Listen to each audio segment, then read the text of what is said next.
Alloh subhanahu va taolo ba'zi bir odamlardan so'rar ekan qiyomat kunidagi, "Hoy bandam, meni biror marotaba erkalatganmisan? Ey Robbim, sen olamlarning Robbisi bo'lsin, mulukut dunyo va axiro, dunyo va oxiratning egasi bo'lsin. Qanday seni erkalatiladi?" Shunda Alloh taolo aytar ekanki, "Meni 99 ta ismi sifatim bor. Shu 99 ta ismi sifatimni hech bo'lmasa 10 tasini aytganingda edi, men erkalanardim" derkan.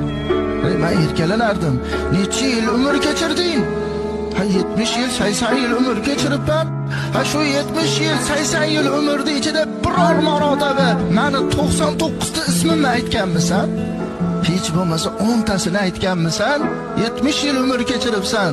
Agar sen menga hech bo'lmasa 99 ta ismi sifatimdan 10 tasini bo'lsa ham aytib, "Ey Robbim, ber" deganingda, men erkalanib farishtalarga aytardim, "O bandamni qaragin, bir maqsadi bor ekan, mendan bir so'rashligi bor ekanki, ismlarimni aytib turibdi-da, guvoh bo'linglar, nima so'rasa beraman" deb Alloh taolo turib olar ekan.